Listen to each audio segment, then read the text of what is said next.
اس کے بال چھوٹے تھے، کلموں سے کچھ سفید بھی تھے، شیو تازہ بنا رکھی تھی اور چہرہ پہلے سے تر و تازہ لگتا تھا۔ بلاخر اسے ملاقہ کا پانی راز آ گیا تھا اور وہ روبہ صحت تھا، البتہ اس کی آنکھوں کی سنجیدگی اور فکر مندی پہلے سے مختلف تھی۔ نہ جانے کیوں وہ نرم پڑنے لگی۔ کہیے تو آنکھوں، میں سن رہی ہوں۔ خفکی ختم نہیں کی مگر کم گئی تھی۔ ایڈم نے سکون کا سانس لیا۔ تالیہ اور فاتح آمنے سامنے بیٹھے تھے اور ایڈم ان کے ایک طرف۔ تکون صورت وہ میز پہ چکے تھے۔ ارد گرد میزوں پہ چند لوگ کھانے اور خوشگپیوں میں مصروف نظر آتے تھے۔ کوئی یہاں خاص متوجہ نہ تھا۔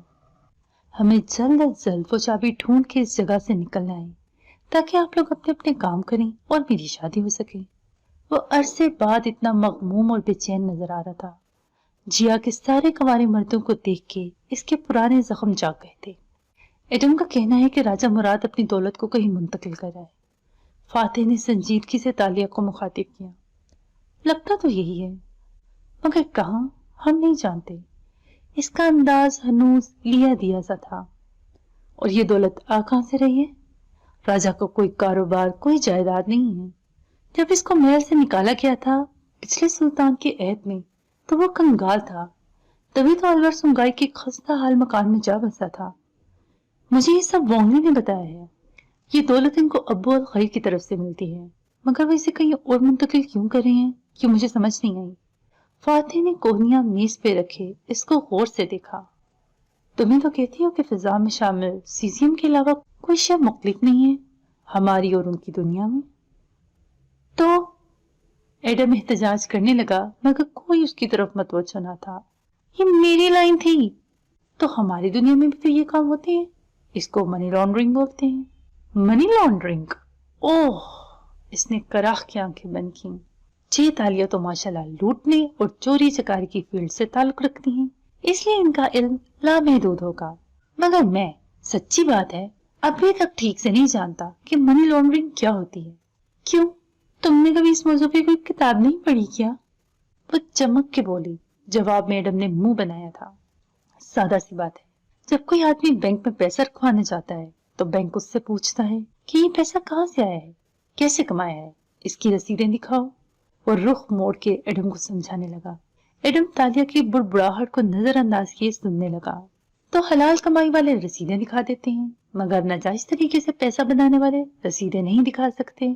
سو وہ اس پیسے کو اپنے ملک میں نہیں بلکہ فیشنیبل خوبصورت لڑکیوں کے بیگز میں بھر کے دوسرے ملکوں میں بھیج دیتے ہیں، کیونکہ خوبصورت لڑکیوں کے بیگز کی ایئرپورٹ پہ تلاشی کم لی جاتی ہے۔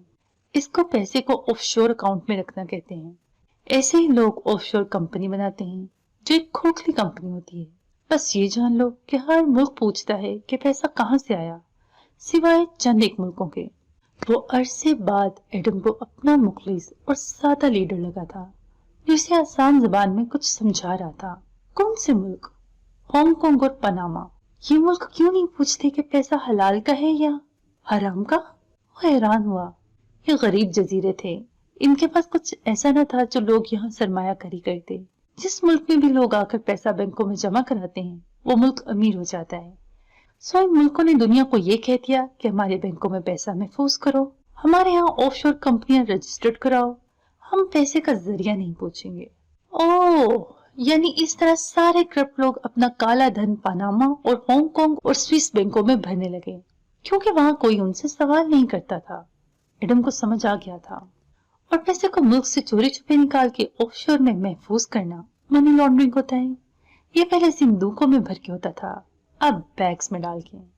That's it! آف شور!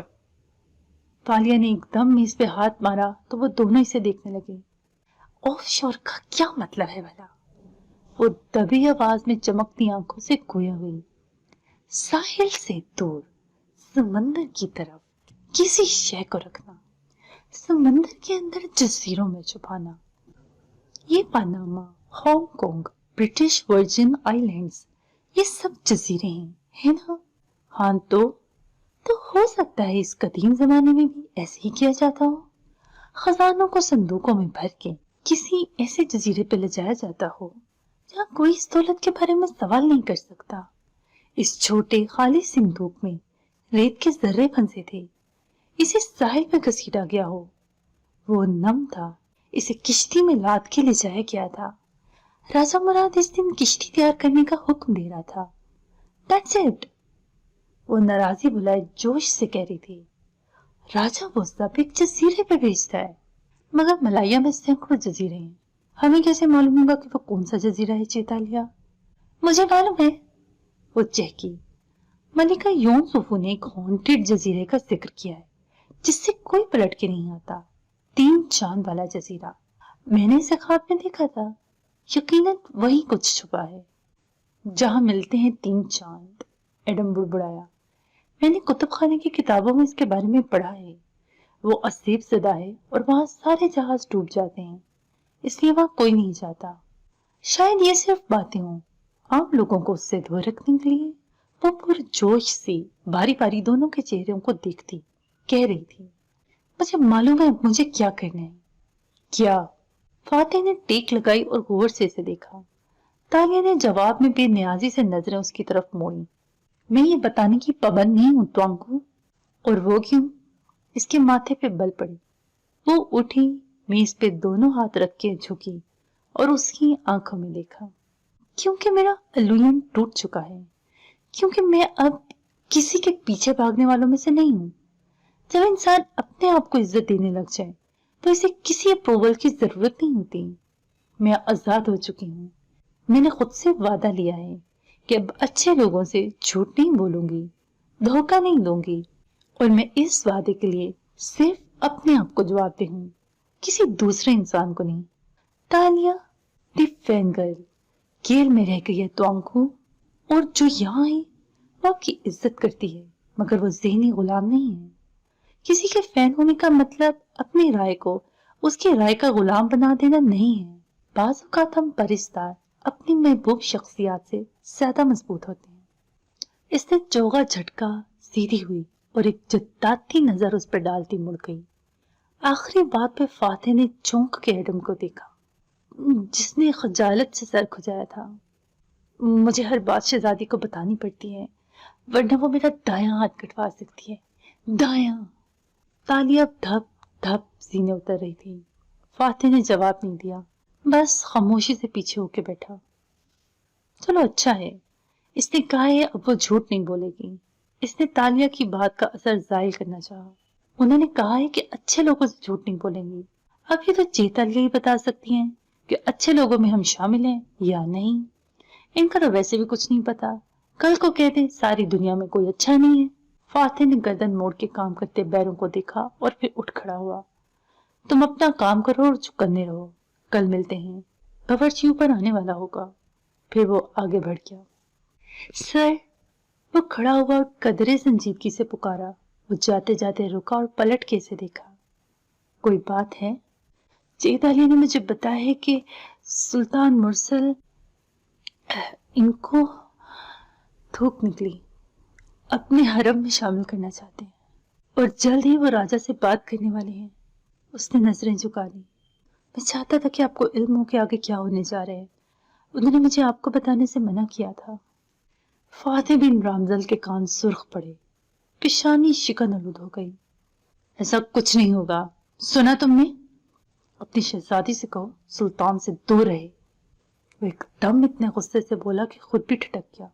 एडम ने नजरें उठा के खामोशी से इसे देखा और सर को खम दिया। वो अपने फैसलों में आजाद हैं। वो मलाका की शहजादी हैं। मैं या आप ये बात इनको किस हैसियत से कह सकते हैं सर? ये सवाल नहीं था, तबसरा था। कह के वो रुका नहीं। जोगी की टोपी दुरुस्त की और मुड़ गया। फातिह मुट्ठियां भींच के रह गया। इसे कुछ बहुत बुरा लग रहा था। सख्त नागवार, बेबसी का अजीब एहसास। राजा मुराद की ख्वाबगाह के अंदर कंदीलें जल रही थीं। सारे में जर्द रोशनी फैली थी। राजा मेज पे झुका बैठा एक नन्हे हथौड़े से लकड़ी के टुकड़ों में मीखें ठोंक रहा था। माथे पे सुर्ख पट्टी बंधी थी और बाल पोनी में जकड़े थे। नीचे स्याह कुर्ता पजामा था। ये उसके आराम का वक्त था। आहट हुई तो इसने सर उठाया, फिर मुस्कुराया। सामने तालिया खड़ी थी, शहजादियों वाले लिबास में, ताज और जेवर पहने। वो सिंगार किए मुस्कुरा रही थी। आओ तालिया, बहुत देर लगाई आने में। सुना है आजकल तुम शहर की सैर को निकली रहती हो। मुझे भेस बदल के लोगों के हालात मालूम करना अच्छा लगता है। वो मुस्कुरा के कहती करीब आई और मेज के किनारे रुकी। राजा के हाथों पे नजर डाली तो ठिठकी। इसने नन्ही लकड़ी की किश्ती पकड़ रखी थी जिसको वो महारत से जोड़ा था। चंद औजार और लकड़ी के टुकड़े सामने फैले थे। ये शौक भी रखती हैं आप? शिकारबाजों के शौक वसी होते हैं। बैठो, मुझे तुमसे कुछ पूछना है। तालिया जरा चौंकी मगर फिर संभल के बैठ गई। जहन फौरन मुरसल की बातों की तरफ गया था। क्या इसने पापा से बात कर ली? ओह नो, अब वो क्या करेगी? कहिए, क्या बात थी? धड़कते दिल से पूछा। खोजती नजरें राजा के चेहरे पे जमी थीं। वो झुका और दराज से कुछ निकाल के मेज पे रखा। तालिया धक से रह गई। वो खाली बोतल थी। राजा ने किश्ती मेज पे रखी और पीछे होके बैठा। इस बोतल में जो मशरूब था वो तुमने पिया था तब जब तुमने चाबी निकाली थी, याद है? जी राजा। इसने फीका सा मुस्कुराते सर को खम दिया। मुझे कैसे भूल सकता है? यही तो सारी बात है तालिया, तुम्हें भूलना भी नहीं चाहिए था। वो भी मुस्कुराया। उसकी उकाबी आंखों की चमक और अंदर तक उतरती नजरें। तालिया का दिल बुरी तरह धड़का। मतलब वक्त में सफर के लिए कुर्बानी देनी पड़ती है। इस मशरूब को पीना पड़ता है। ये चाबी को जोड़ने के लम्हे से पहले की सारी याददाश्त भुला देता है। दरवाजा खोलने के बाद जैसी ही चाबी टूटेगी तुम्हें सब भूल जाना चाहिए था, और मैं जानता हूं कि तुम भूल गई होगी। तालिया ने इस बात में सर हिलाया। कमरे की ख्वाबनाक फिजा में कुछ गलत था, वो महसूस कर सकती थी। मगर जिस लम्हे बरसों बाद तुमने चाबी जोड़ी, तुम्हें सब कुछ याद आ जाना चाहिए था। दरवाजा खोल के वापस आते ही तुम्हें सब याद आ जाना चाहिए था, मगर तुम्हें नहीं याद आया। सिवाय चंद बेरब्त मनाजिर के तुम्हें कुछ याद नहीं। तुम्हारी माँ तुम्हारी पैदाइश के वक्त मर गई थी, मगर तुम्हें ये भी याद नहीं।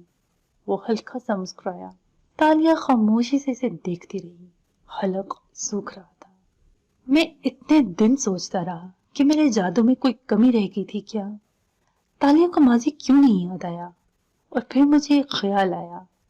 वो अपनी जगह से उठा तो वो भी मकान की अंदाज में खड़ी हो गई, किसी मामूल की तरह। मुझे ख्याल आया कि ऐसा तब होता जब वो आगे आया।